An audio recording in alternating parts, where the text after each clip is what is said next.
Bonjour à tous, bienvenue. Est-ce que vous pouvez mettre un petit mot dans le chat, un petit oui si vous entendez bien mon son, s'il vous plaît, si vous entendez bien ma voix.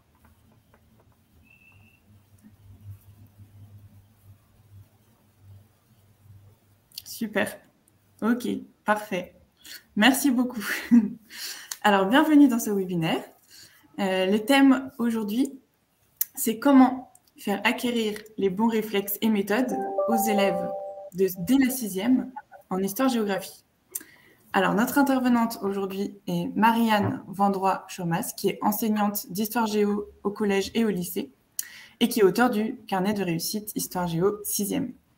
Et nous avons également Anne Samin et Sophie Hutepin, qui sont membres de l'équipe éditoriale Hatier Histoire-Géo.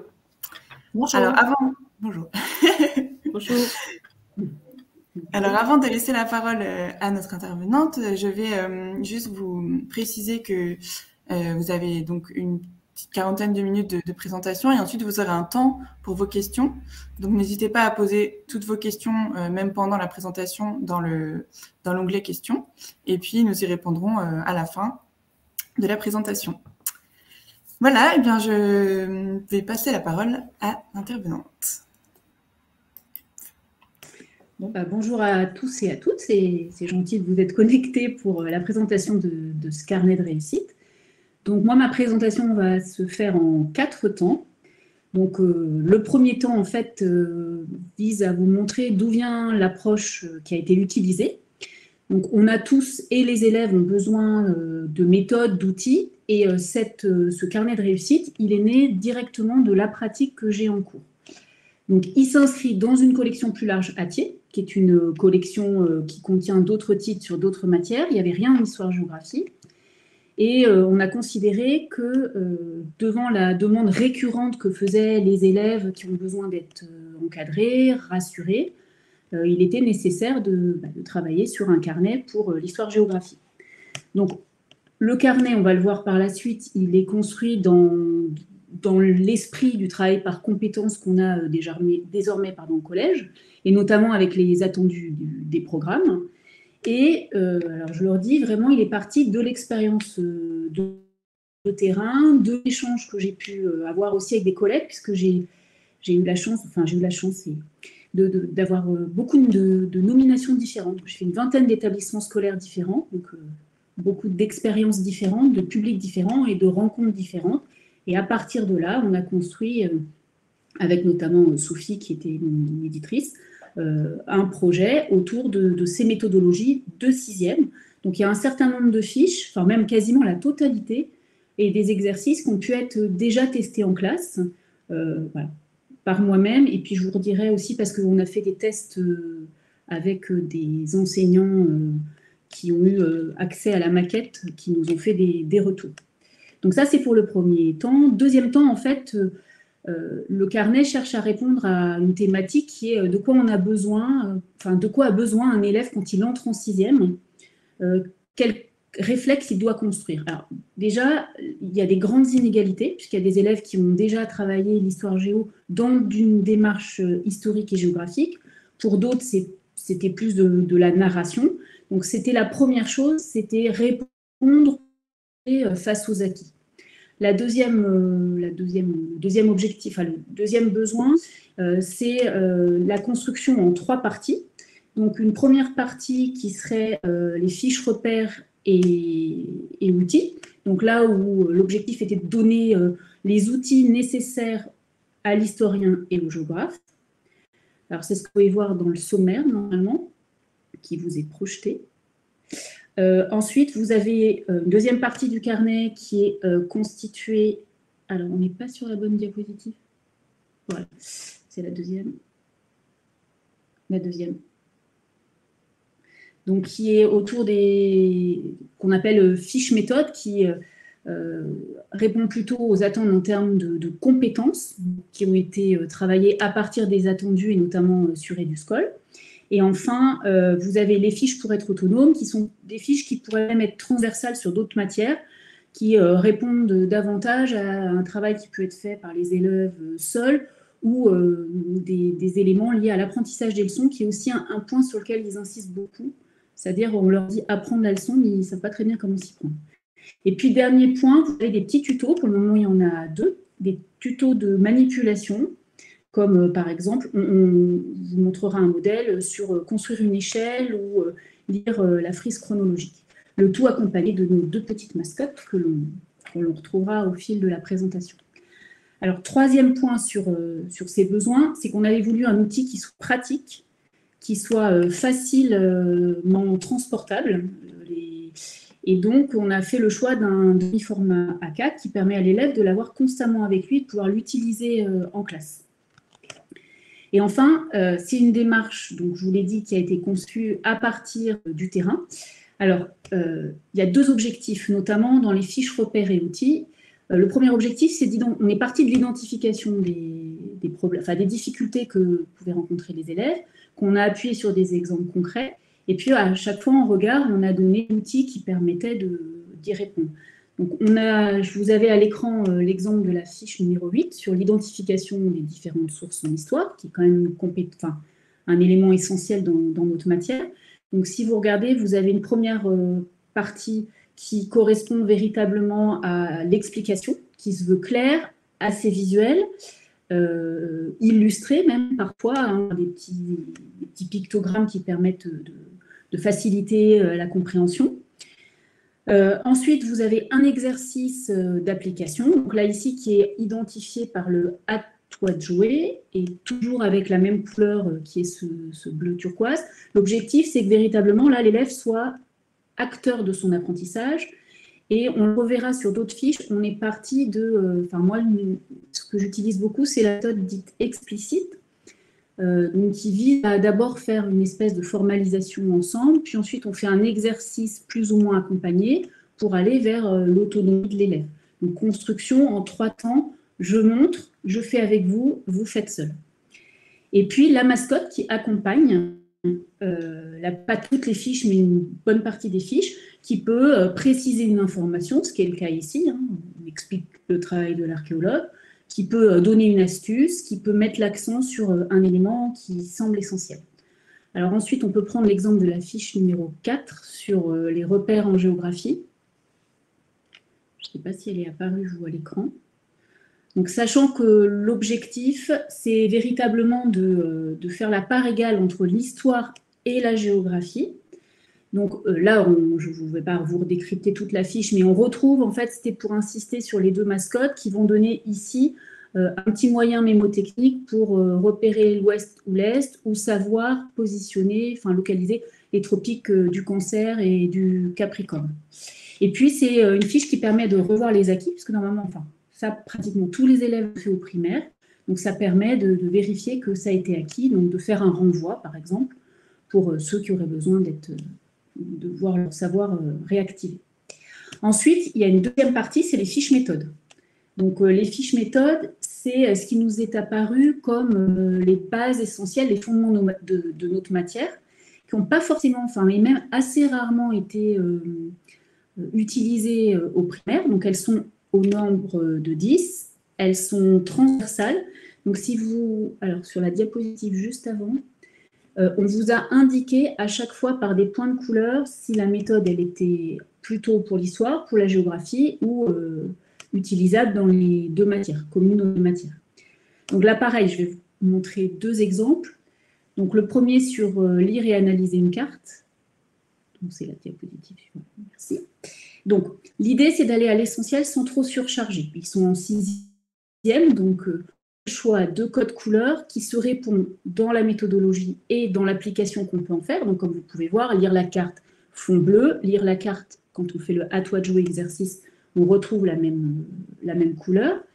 Un exercice donc là qui aide l'élève à trouver des réponses puisque c'est fait sous la forme d'un texte à trous, puisque la fiche était quand même avec 3 sous-catégories, lire, décrire et conclure. Et l'idée, là encore, c'est véritablement, c'est pas simplement d'avoir une fiche méthodologie, c'est aussi d'avoir un exercice d'application pour que l'élève puisse faire une appropriation. Ce qui permettra, on y reviendra à la fin de la présentation, de faire des utilisations en classe, c'est-à-dire de voir une méthodologie et d'en faire un exercice immédiatement avec eux. Je vous en ai mis une seconde qui est la fiche sur présenter un document, donc qui est la suivante normalement. Alors pareil, on retrouve le côté visuel avec les 5 couleurs qui correspondent aux 5 parties de la présentation. Alors je sais qu'on a tous un petit peu sur la présentation de documents entre les NASDI, enfin bon, voilà, Candy c'est le mien. Je joue sur le dessin animé Candy, qui pour beaucoup de nos élèves est bien lointain, mais ça les fait rire quand je chante le générique, donc ça marche. Et puis après, si vous regardez, vous voyez que, alors là, on est vraiment dans la méthode explicite. Il y a le premier exemple, qui est un exemple entièrement rédigé avec les codes couleurs pour leur montrer l'exemple, tel qu'ils vont devoir le produire à terme, et le « à toi de jouer », avec des questions qui guident, qui reprennent les différents éléments contexteurs, qui vont leur permettre progressivement d'acquérir la méthodologie. Et enfin, on a la dernière partie du carnet qui correspond en fait aux fiches voilà, on vous a mis la méthode, l'exercice décodé. Donc, la dernière partie qui sont en plus les fiches pour travailler en autonomie. Donc, on sait qu'un élève qui arrive en 6e, il est quand même assez chamboulé dans son organisation, du fait de l'emploi du temps qui change, parfois de la salle, le fait qu'il ait plusieurs professeurs. Et donc là, on fournit 7 fiches pour les aider en fait à s'organiser. Donc, sachant que c'est très souvent une demande, en fait, c'est parti d'une demande des élèves qui disaient mais comment on apprend sa leçon ou comment je fais quand j'ai un exposé à faire. Donc, ça peut être des choses extrêmement basiques comme présenter sa copie ou comme celle qui vous est présentée, un peu plus élaborée sur comment apprendre sa leçon. Donc, il y a une partie plus théorique avec la petite mascotte, enfin les 2 petites mascottes qui viennent donner des informations. Et puis après, on reprend les idées sous forme plus visuelle autour des classifications habituelles, mémoire auditive, visuelle, kinesthésique, même si on sait depuis avec les sciences cognitives que c'est plus complexe que ça, mais ça leur donne une première approche. Et puis on peut leur faire le petit travail pour qu'eux, ils réfléchissent en fait à la façon dont ils apprennent le mieux. Et d'autres des outils, par exemple, comme leur apprendre à faire des flashcards, donc que je vous utiliserai tout à l'heure, enfin, j'utiliserai cette fiche pour vous montrer un travail concret qu'on peut faire en classe. Donc voilà sur la présentation, on va dire, formelle du carnet. Ensuite, mais justement, c'est peut-être ce qui pour nous est le plus intéressant, c'est comment on peut utiliser ce carnet en classe. Parce que l'objectif, c'est véritablement d'en faire un outil de travail, pas simplement à maison, où il risque en fait de rester sur une étagère, mais de s'en emparer, nous, dans notre enseignement, pour nous simplifier la tâche, gagner du temps pendant les cours, en ayant un outil qui a si vous voulez, préparé le travail qu'on peut faire. Je vois 4 utilisations possibles. Là, pour aujourd'hui, il y en a peut-être d'autres, mais la première, c'est un outil de révision. C'est le cas d'un certain nombre de fiches qui sont des reprises d'acquis normalement antérieurs, comme les chiffres romains ou les repères en géographie, sachant qu'on sait très bien qu'il y a certains élèves qui n'ont pas eu ce travail au primaire. C'est le cas des chiffres romains, où on a souvent un tiers, voire la moitié de la classe qui parfois n'a jamais vu les chiffres romains, et c'est handicapant dans notre quotidien de prof d'histoire-géographie. Donc on peut imaginer de leur donner la fiche à réviser à la maison, puisqu'elle est très découpée, elle explique comment ça fonctionne, elle donne les exemples concrets d'addition, de soustraction, elle reprend des exemples très visuels, ils peuvent même s'entraîner, et donc on peut demander le petit travail à faire à la maison à partir de la fiche, et puis ensuite, au cours suivant, soit un test de positionnement, soit faire un exercice d'application pour arriver à déterminer ceux qui maîtrisent déjà très bien et ceux qui auraient besoin d'une remédiation. Et pour ne pas perdre de temps, par exemple, on peut imaginer constituer des binômes avec un élève qu'on dirait expert, qui maîtrise déjà les chiffres romains, et un débutant qui ne les a jamais travaillés. Et en fait, il y a un travail de transmission du savoir à l'aide de la fiche ou de correction du travail fait par le débutant, par l'expert, pour pas qu'on ait une partie de la classe qui reste les bras ballants en disant mais nous on sait déjà, donc on perd notre temps. Ça serait un dans ces premiers exemples d'outils de révision. On peut aussi, par exemple, au moment de l'annonce d'une évaluation, associer le thème qu'on leur demande de réviser avec une des méthodes qu'on a travaillées. Donc on leur dit, je ne sais pas, revoir le chapitre 2 sur l'Église et la fiche, je ne sais pas combien, 4 sur l'analyse d'un graphique ou autre. Là, c'est plus classique. Il y en a beaucoup parmi vous qui font des fiches objectifs ou des fiches compétences. On peut associer une méthode, un cours, et donc du coup, ils ont à réviser. Et c'est formellement, ils ont la page à laquelle se reporter. Le deuxième type d'exercice qu'on peut faire, c'est l'appui à un travail en autonomie. Donc, par exemple, lors des premières évaluations, on est confronté parfois à un obstacle très bête, mais qui est la présentation de la copie, et ça même jusqu'au lycée, hein, parce que j'ai parfois eu des élèves qui en première ne mettaient encore que leur prénom. Et donc là, on peut imaginer que pendant l'évaluation, ils ont la fiche, donc comme ça, ils savent ce qu'ils doivent porter dans la présentation de la fiche, et puis vérifier, au fur et à mesure, pardon, on peut imaginer de ne distribuer seulement que la partie « à toi de jouer », c'est-à-dire le petit exercice en bleu, on le photocopie, on le colle et on a un acquis jusqu'à ce qu'il n'y ait plus besoin de béquilles pour présenter sa copie. Voilà, là on est vraiment sur des choses très basiques, mais finalement qui, à l'entrée en sixième, font partie des réflexes à acquérir et dont on aura besoin. Alors là, par exemple, ce n'est pas propre à l'histoire-géographie, mais en tout cas, c'est utile aussi dans notre matière. Comme appui au travail en autonomie, on peut aussi imaginer la préparation d'exposés. Je sais que beaucoup d'entre nous ont encore recours à ce type d'activité. Alors, c'est vrai qu'ils le travaillent souvent avec la documentation. C'est la diapo suivante. Avec la documentaliste. Mais là, en fait, on gagne du temps puisqu'on peut leur demander de prendre connaissance des fiches et ensuite revenir avec eux en classe pour mettre en lumière certains points importants. Mais par exemple, on a la partie comment on présente sa cytographie et sa bibliographie. Bon, on peut imaginer que du coup, pendant qu'ils sont en train de faire leur exposé, voilà, au moment où ils vont devoir faire leur bibliographie, ils ont juste à se reporter à l'exemple qui leur est donné. De la même façon, on insiste beaucoup sur la façon de travailler, c'est-à-dire de commencer d'un ouvrage général à un ouvrage plus complexe. Alors ça reste de la théorie, on est bien d'accord, et ça ne remplacera jamais ce que nous, on peut faire en classe. Mais disons que ça leur permet, si on part sur... je vais vous expliquer comment faire un exposé. Ensuite, ils ont l'équivalent d'une trace écrite dans le carnet de réussite. Pareil pour le diaporama. Dernier exemple sur le travail en autonomie. Par exemple, alors j'ai pris un exemple en géographie. Quand on essaye de travailler avec eux les premières cartes, on peut imaginer des premiers exercices de réflexion sur pourquoi on utilise tel ou tel figuré, dans quel cas l'utiliser. Donc là, vous avez toujours le même principe. Hein, vous avez la fiche méthodologie. Là, on a fait un petit rappel des règles principales, puis le « à toi de jouer ». Et on peut imaginer construire des exercices équivalents où on leur demande, soit comme dans l'exemple, on leur donne des propositions, ou à l'inverse, on leur dit, je veux représenter la route transamazonienne, quel figuré j'utilise. Donc en fait, pour qu'ils apprennent à manier, petit à petit, ils vont construire pour le reste du collège, et notamment pour les profs de croquis en troisième et au lycée. Voilà.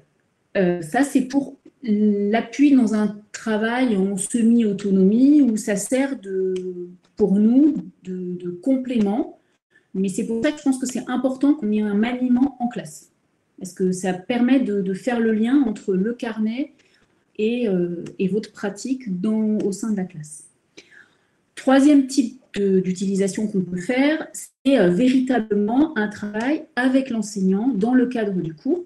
Donc là, j'ai pris plusieurs exemples d'exercices. Le premier, tout bête, c'est en début d'année, quand on revoit avec eux la périodisation, la chronologie.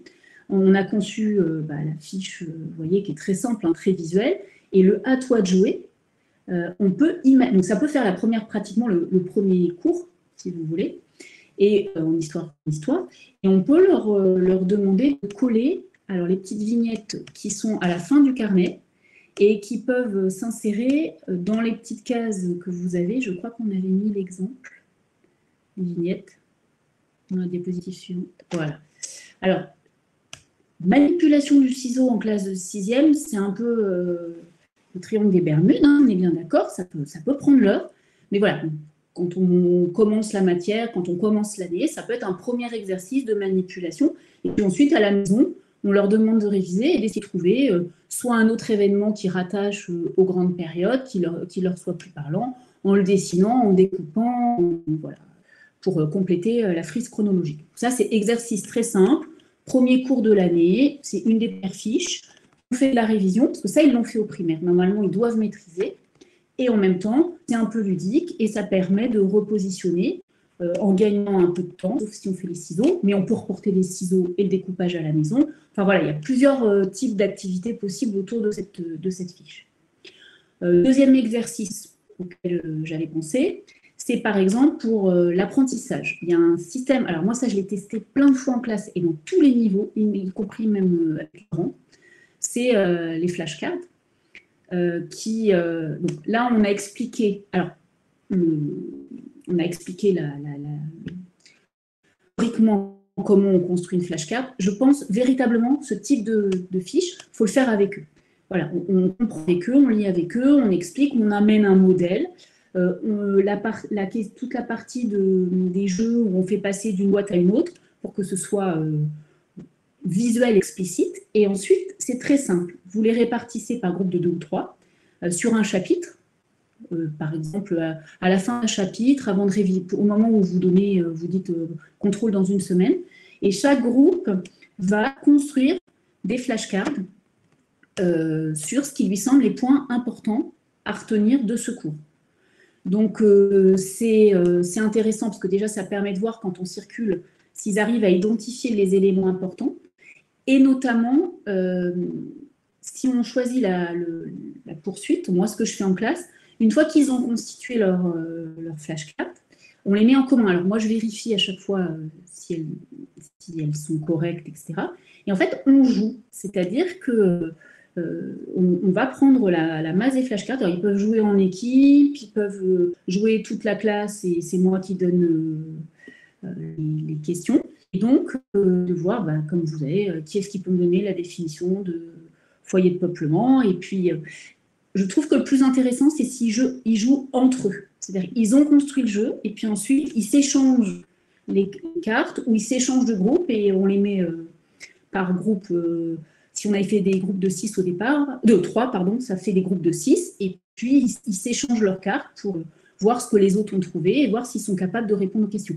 Et en fait, je le fais notamment sur l'apprentissage des définitions, et généralement, en une demi-heure, les 3/4 des élèves, ils maîtrisent leurs définitions. Après, leur expliquer qu'ils peuvent continuer, il faut qu'ils les conservent, ils peuvent continuer quand ils sont tout seuls, parce qu'ils peuvent s'auto-interroger, ils peuvent se faire interroger par des parents, ils peuvent le faire dans le bus quand ils ont du transport, et c'est moins rébarbatif qu'une fiche de définition. Et puis surtout, avec le système des boîtes et des enveloppes, quand ils ont bien compris, ils apprennent petit à petit à ne pas réviser ce qu'ils savent déjà. L'objectif, c'est de leur montrer ça. Ça ne sert à rien de réviser constamment ce qu'on sait déjà. Et donc, ils se concentrent au fur et à mesure sur la boîte 1, celle qu'ils n'arrivent pas à retenir. Donc ça, c'était le deuxième type d'exercice qu'on peut faire à partir des flashcards. Donc, on commence avec la fiche en classe et puis ensuite... Alors, troisième type d'exercice, c'est autour de la compétence rédiger. On n'a pas fait une fiche rédigée qui aurait été artificielle et théorique. Or, on sait quand même que c'est le point le plus difficile à faire acquérir et sur la durée. Donc, plus il commence tôt à rédiger, mieux c'est. En fait, il y a plusieurs fiches. Donc, il y a par exemple la fiche raconter en histoire, mais vous aurez aussi justifier sa réponse, faire une carte mentale, en géographie, décrire un paysage. Et donc là, en fait, il y a plein de choses à faire. Donc, si on reste sur la carte raconter en histoire, en fait, il y a, en échangeant avec un certain nombre de collègues, notamment avec un collègue qui est dans le 19e, donc avec des élèves qui sont plutôt en difficulté scolaire, pour qui le vocabulaire est quand même assez pauvre, etc. Il expliquait que quand on leur demande de raconter, tous les élèves arrivent à écrire quelque chose. C'est pas forcément bien, c'est pas forcément... Mais en tout cas, ils écrivent. Ce qui n'est pas forcément le cas si on leur dit montrer, décrire. C'est-à-dire le verbe raconter libère un petit peu la plume.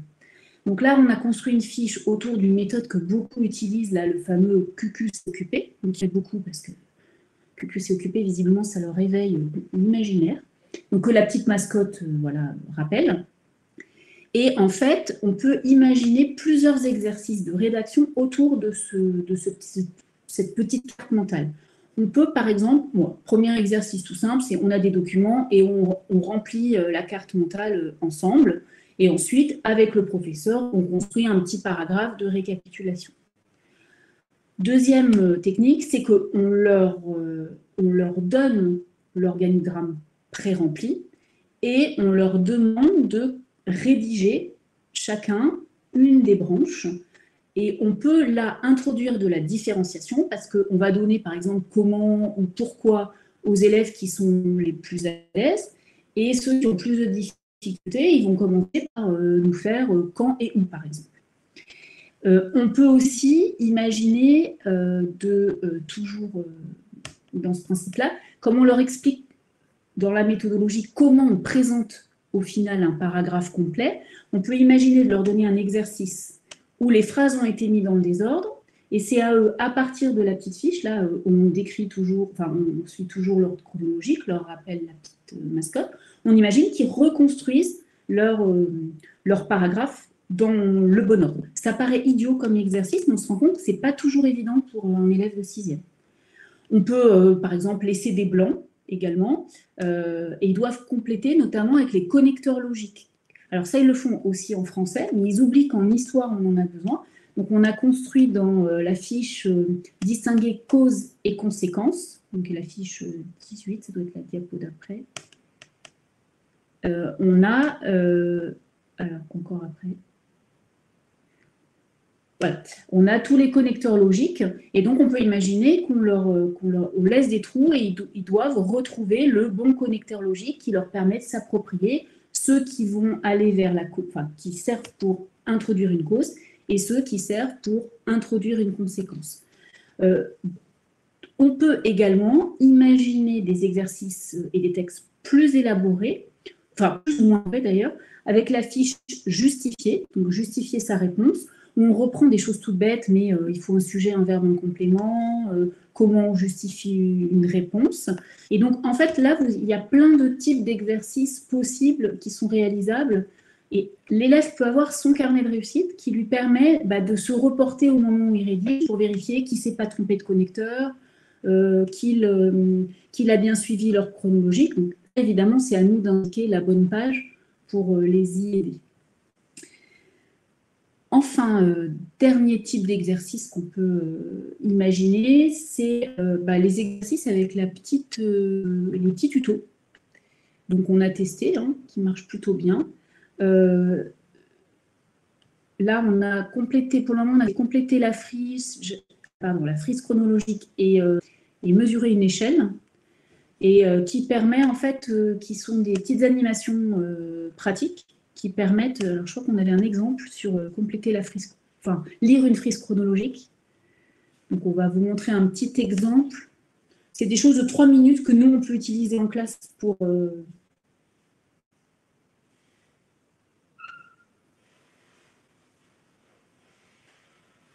ça n'a pas l'air de se mettre en route. Comment se repérer sur une frise? Rien de plus simple, je vais t'expliquer. Une frise chronologique est constituée d'un bandeau et d'une flèche qui indique le sens du temps qui passe. Comme un texte, la frise se lit de gauche à droite. Plus tu es vers la gauche, plus c'est ancien. Plus tu es vers la droite, plus c'est récent, et donc proche de nous. Ah, mais alors là, c'est très ancien. Je suis aux premiers Jeux olympiques chez les Grecs. Et là, c'est très récent. C'est la victoire de la France à la Coupe du Monde 2018. La date de référence de notre calendrier est la naissance de Jésus-Christ. Voilà, bon, après, on explique. Alors, ça peut paraître un petit peu, comment dire, bébé, mais ça marche très bien même avec les plus grands. Voilà, il y a un côté très visuel. C'est pareil pour l'échelle. C'est-à-dire que les deux mascottes, elles prennent leurs règles, elles utilisent l'échelle. Et ça, par exemple, on peut le mettre en introduction de cours. On fait manier, on veut les faire travailler sur l'échelle. Et puis ensuite, on fait des manipulations au tableau, sur le cahier, etc. Et puis, vous avez alors, je crois que je ne l'avais pas demandé, mais vous avez il y a bien évidemment une fiche qui s'appelle mesurer une échelle et utiliser une échelle. Donc, ça peut se faire en complément, donc en production de la fiche. Ensuite, la fiche, elle explique bien tout le détail. Et puis après, il y a des exercices d'application dans le carnet de réussite. Et puis, on peut continuer, parce que c'est quelque chose qu'on utilise constamment. Et enfin, dernier temps, puisque je vous avais annoncé 4 temps, donc on arrive à notre 4e temps, qui est l'outil d'évaluation ou d'auto-évaluation. Donc, sur les dernières pages du carnet, on a proposé une évaluation, une grille de compétences, en reprenant les 3 grandes parties principales, acquis, en cours d'acquisition et non acquis, qui est déjà un moyen pour fixer les critères choisis dans l'évaluation, qui reprend notamment les compétences qu'on voit.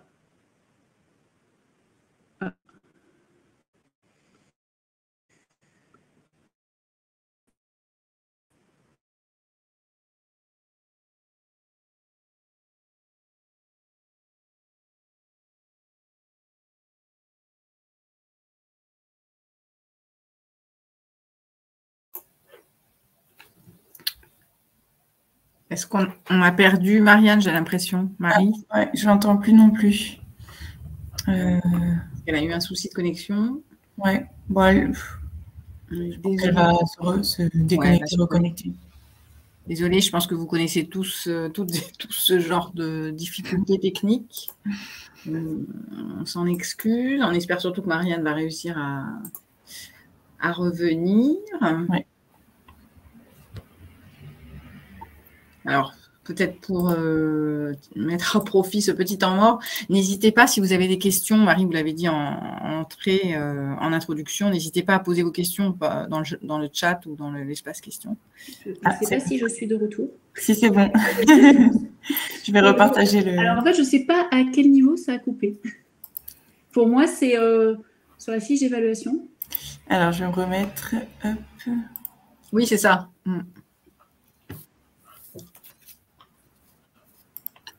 Voilà. Donc, j'étais juste en train de dire que, en fait, ça reprenait les compétences et ce que beaucoup d'entre nous font, c'est-à-dire au moment des contrôles, de mettre en tête de cahier, d'énoncer ou accoler sur la feuille les compétences qui sont évaluées, qu'on remplit au moment de la correction de la copie. Et donc, il y a plusieurs façons là de l'utiliser. Soit les élèves reportent au moment où on leur rend leur copie, ils reportent selon les compétences évaluées ce qu'ils ont obtenu. Ça permet aussi, on peut imaginer qu'ils s'auto-évaluent. Et puis surtout, moi je trouve que ce qui est pratique, c'est quand on fait faire des exercices en classe, en autonomie.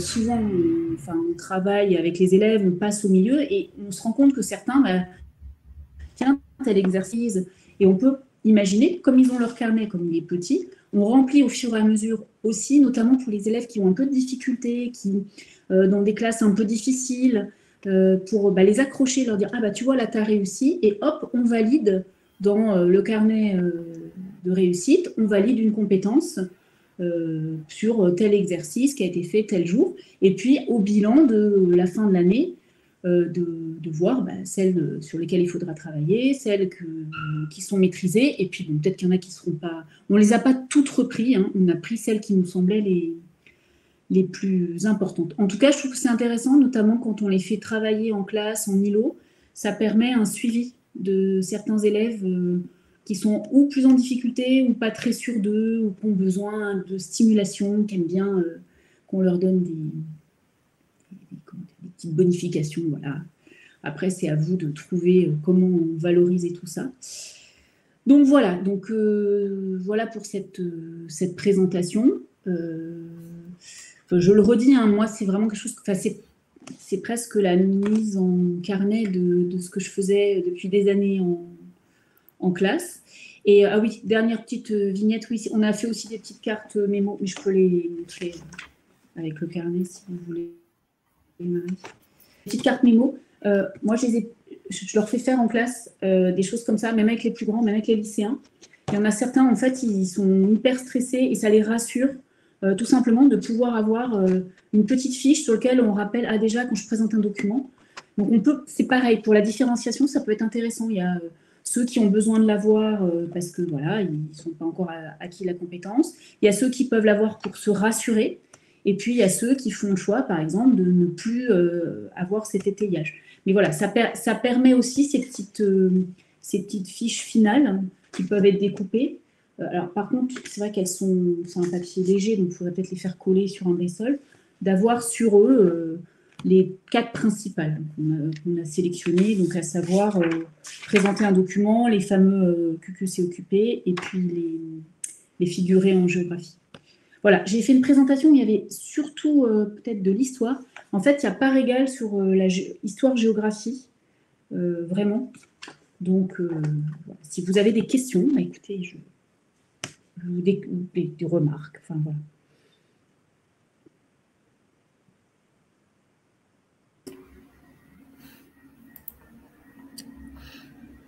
On n'en va pas encore, je crois. Alors... Ouais, n'hésitez pas à poser vos questions, c'est le moment. Oui, questions ou partage d'expérience. Ouais, ce que vous voulez. Ça peut être ça aussi.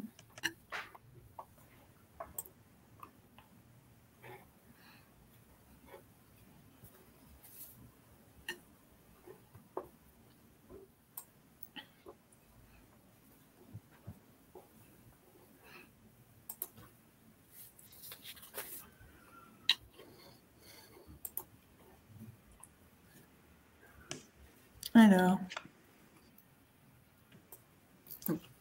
une question, combien de flashcards environ recommandez-vous pour réviser une leçon?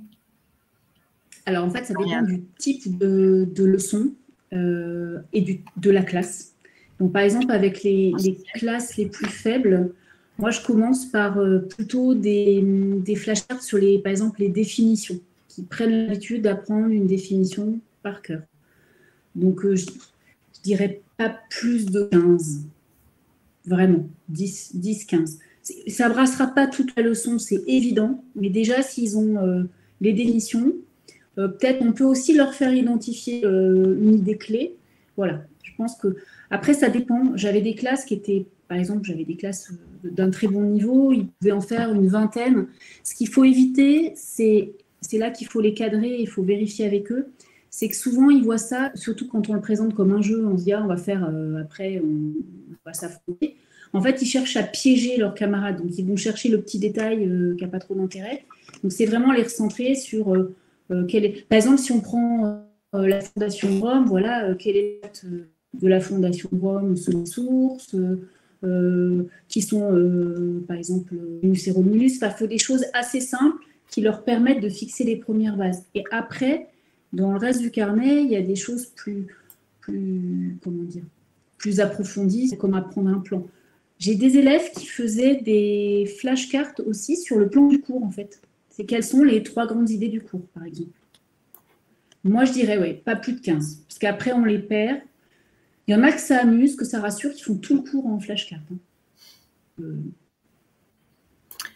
Alors, sinon, il y a des questions autour de l'utilisation, de la gestion des carnets. Comment faites-vous pour la gestion des carnets? Et une question qui complète cet aspect-là, c'est dans les établissements où vous travaillez, parvenez-vous à créer une cohésion d'équipe autour de ce livret?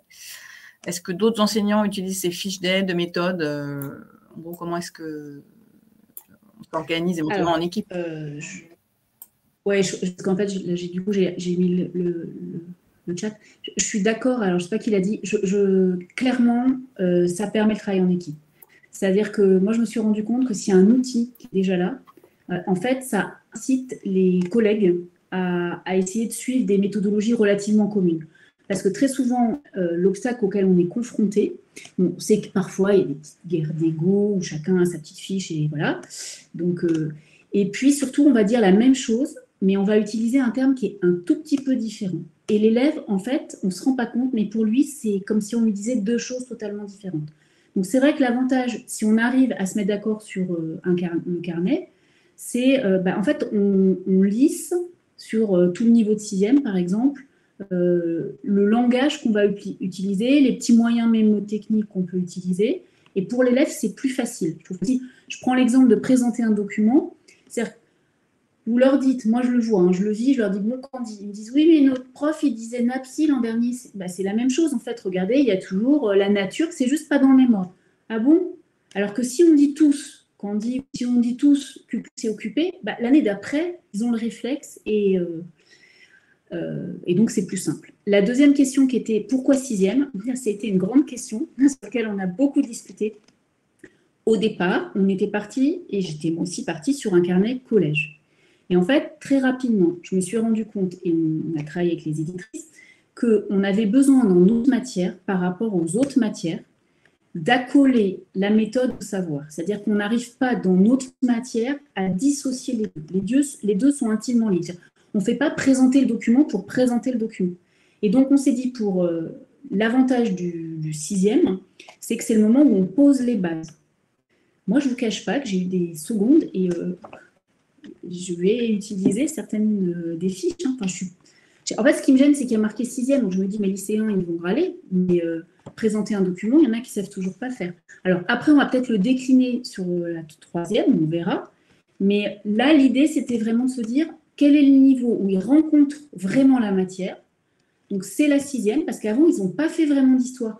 Et parfois même, ce n'est pas du tout une critique contre les professeurs des écoles. C'est parce que souvent, ils sont demandeurs justement de notre aide, parce qu'ils disent, mais nous, on ne sait pas forcément faire. Ils sont dans le narratif, et pour eux, l'histoire, en fait, c'est des histoires, c'est l'accumulation de connaissances. On se dit tous, le gamin qui sait tout sur les pharaons, mais qui ne comprend pas que, en histoire, on s'appuie sur des sources, etc. Donc là, on se dit, on pose les méthodes, et certes, en 5e, vous pourrez peut-être, alors c'est peut-être pour ceux qui ont des 5e, mais vous dire, oui, mais je ne pourrais pas l'utiliser parce que l'exemple qui est donné, c'est sur Jules César. Mais à la limite, j'allais dire, tout le monde l'aura vu, Jules César. Donc, même si vous l'utilisez en 5e et que la méthode, déjà, c'est la même, et l'exercice d'application pour qu'ils s'entraînent, par exemple, en le donnant à la maison, Jules César, ils l'ont tous vu, donc on part à égalité. Voilà. C'est vrai qu'il a fallu un moment choisir, et l'idée de faire un tout collège, ça rendait un peu artificiel, c'est-à-dire que ça enlevait tout l'aspect qu'on avait voulu de montrer un exemple concret. Voilà. Je ne sais pas si vous voulez ajouter quelque chose, Anne. Il y a une autre question sur la place du livret dans les autres matières, puisqu'il y a effectivement certaines fiches là, que tu as mises en avant, Marianne, qui sont interdisciplinaires, comme la présentation de la copie. Oui, alors elles sont interdisciplinaires parce que tout le monde fait une copie, on peut faire des exposés dans toutes les matières. Après, ça peut être dans le cadre de projets communs. Par exemple, moi, une année, on avait fait avec des 6e un projet autour on avait fait, je ne sais pas si vous connaissez la collection Non à la violence, et puis on raconte l'histoire d'un personnage célèbre. Et donc, en fait, on avait travaillé sur un océanographe. Et donc, les élèves travaillaient en complémentarité français, SVT, histoire-géographie. Donc, on peut imaginer qu'ils l'utilisent dans les 3 matières. Après, ça reste quand même principalement un outil d'histoire-géographie. Mais je ne pense pas que la présentation de la copie en histoire, elle soit si différente du français ou... Après, j'ai pas fait mathématiques, par exemple. Il y a d'ailleurs, je crois qu'il y a un moment, là, qu'il faut demander aux profs de maths une explication, je ne sais plus pour quelle fiche, parce qu'il y a des... par exemple, sur la densité, je crois qu'on avait eu... Comment calculer une densité, c'est vrai que ça renvoie à des maths, mais on prenait des élèves, si on arrive à travailler avec nos collègues de maths, par exemple, on peut imaginer que la densité, moi je le faisais avec mon collègue de maths. Voilà, je ne sais pas si j'ai répondu à votre question. C'est plus, moi je leur disais, à la limite, quand on leur fait travailler et présenter la copie, en début d'année, on peut leur dire, vous faites pareil dans les autres matières, je pense que ça soulagera nos collègues. Ils nous remercieront de faire en sorte que nos élèves présentent correctement leur copie.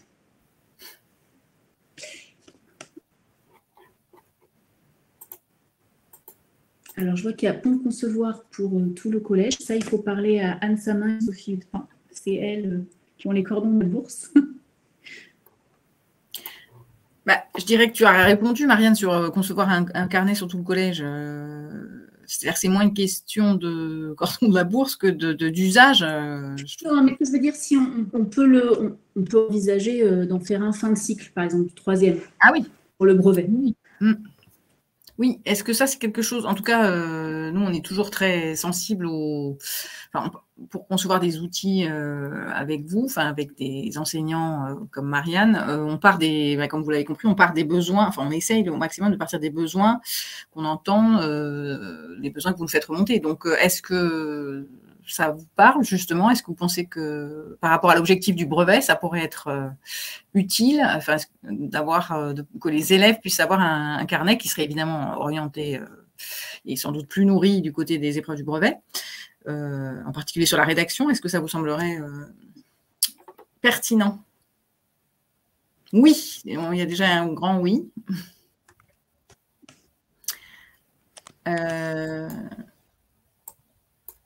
Alors, attendez, plusieurs questions. Oui, alors, une question de Benoît. Avez-vous eu des retours sur la quantité de textes présents dans le livret? Alors, c'est vrai que je vais laisser Marianne répondre, mais c'est une question qu'on s'est beaucoup posée aussi avec Marianne et avec Sophie, l'éditrice du projet.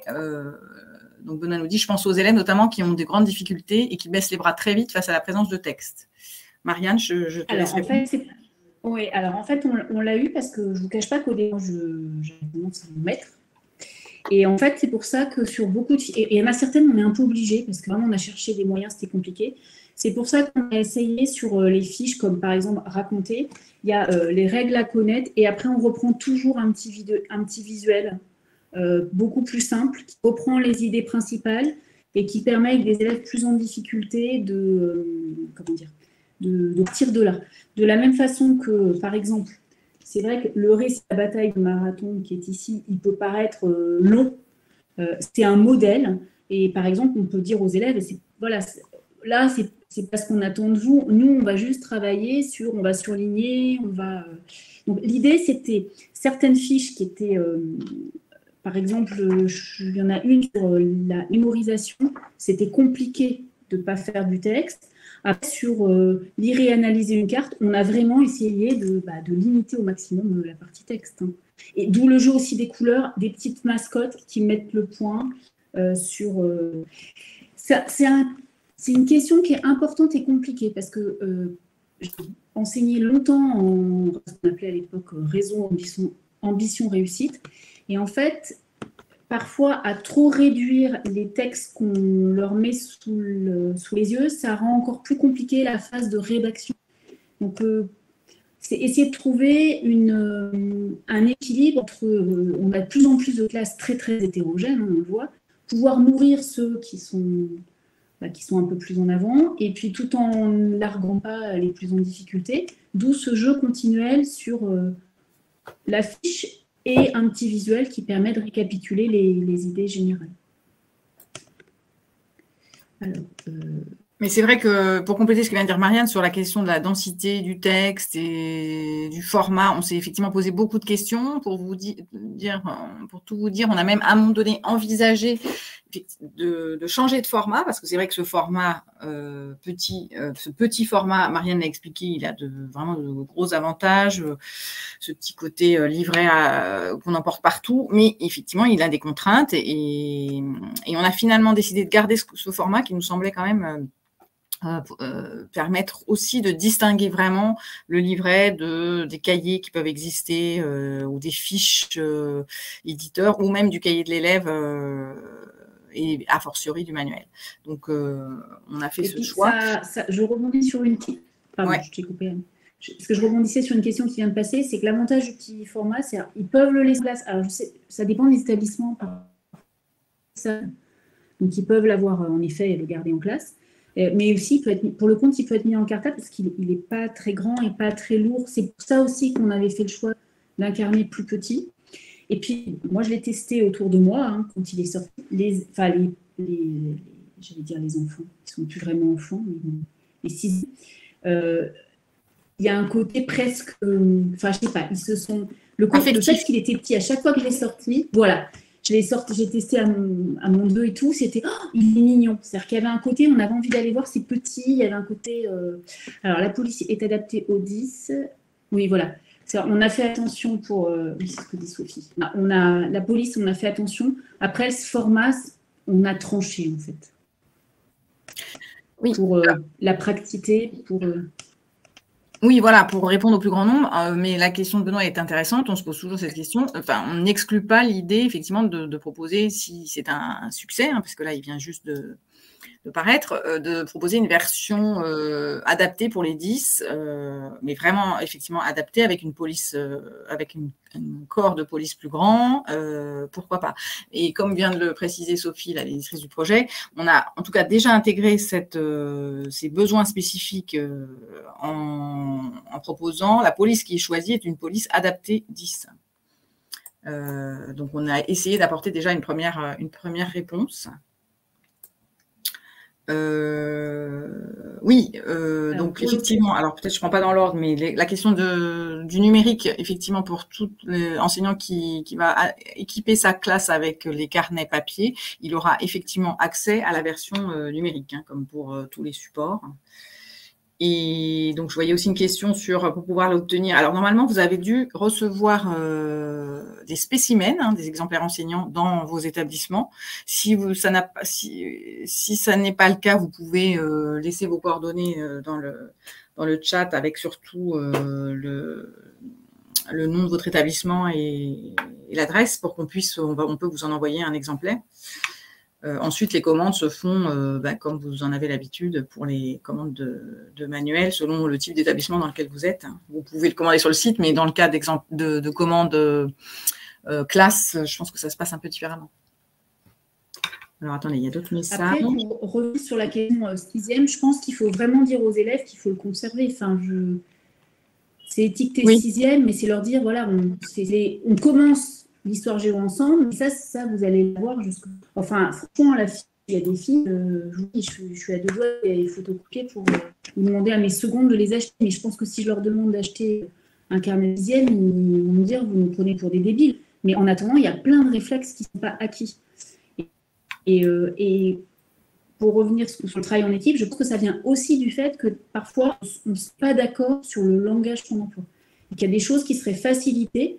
Si ça est un moyen de travailler, de dire, voilà, tiens, cet outil, il a forcément ses défauts, il y a des choses qui ne vous conviendront peut-être pas, il part aussi de... Mais en tout cas, je trouve que ça fait une base de travail commune, c'est comme quand on adopte un manuel en commun. Bon, parfois, on n'est pas tout à fait d'accord, mais finalement, ça permet d'avoir une... On voit que déjà, entre matières, on n'a pas le même langage. On voit en français, là où on dit partie, ils disent axe. Pour un élève, ce n'est pas la même chose. Pour nous, ça ne fait aucune différence, mais pour un élève, ce n'est pas la même chose. Donc, c'est vrai que si dans nos matières, on arrivait à avoir une espèce de banque commune de termes, déjà, les programmes nous imposent constamment de changer les termes. Donc, le développement construit, qui était une réponse organisée, qui devient donc, le père. Donc là, si au moins nous, dans le langage qu'on tient en classe, on arrive, et c'est vrai que le carnet, il permet de glisser ça.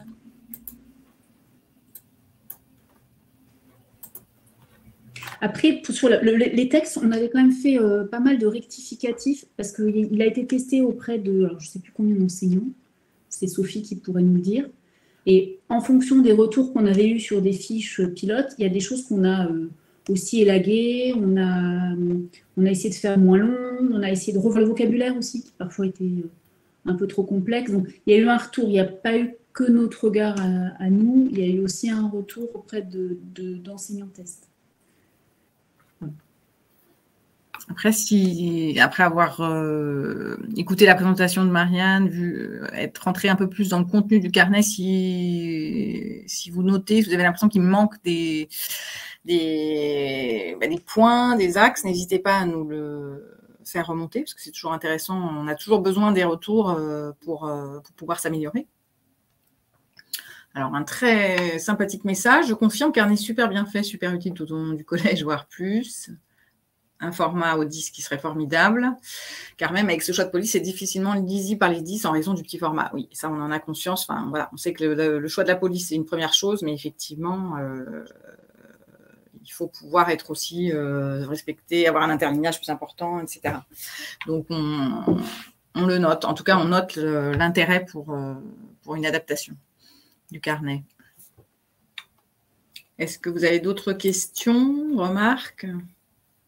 Donc, on va noter les adresses des enseignants là, qui l'ont indiqué pour envoyer un spécimen. Hein. Ce sera fait. Avez-vous rejeté certaines fiches afin de conserver le livret à une taille raisonnable? Je vous avoue que je ne me souviens plus. Je ne crois pas, Sophie. C'est Sophie qui pourrait. On n'a pas. J'ai pas le son. Non, il y a certaines, il y avait une première version avec une fiche vraiment sur rédiger qu'on a fini par. Enfin, qui était artificielle, qui était trop théorique. Qui est une fiche de. Je n'ai pas le souvenir qu'on ait. C'était pour l'inverse. On s'est dit qu'on n'a pas fait trop de. Sophie, vous vous souvenez? Ah, Sophie n'a pas entendu la question. Honnêtement. C'était l'idée de savoir si on avait renoncé. La question, c'était est-ce qu'on a rejeté cette fiche parce que le carnet, sinon, est trop. Ah, elle est en train de taper. Enfin, en tout cas, de mémoire, je n'ai pas l'impression que ça a été un crève-cœur. J'ai l'impression qu'il y a eu finalement une hiérarchie. Non, c'était à la marge. D'ailleurs, ce n'était pas tant pour la taille du carnet, plutôt parce qu'on nous disait que ce n'était peut-être pas adapté pour le 6e. C'est plutôt des choses comme ça. Dans mon souvenir, non, on n'a pas éliminé. Le sommaire n'a pas tellement bougé par rapport à ce qui était au départ. Donc, je ne crois pas qu'on ait éliminé les fiches. Il y avait l'essentiel. On pourrait imaginer ça. Je sais que ce n'est pas très compliqué. De rajouter une page. Non, ça dépend. Mais non, pour moi, on n'en avait pas exclu. C'était plus à l'intérieur des fiches. Effectivement, on a parfois simplifié par rapport à ce qu'on avait prévu de mettre au départ, justement à cause du format qui quand même est pas très très grand et où du coup, il faut aller à l'essentiel et surtout sur les documents, ne pas trop les charger. Donc, c'est plutôt là qu'on a joué sur le contenu lui-même plutôt que sur le sommaire qui finalement était assez clair dès le départ pour les 6e.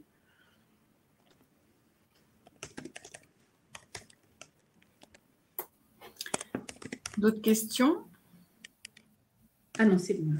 J'ai cru qu'il n'y avait plus de son. Si vous n'avez plus de questions,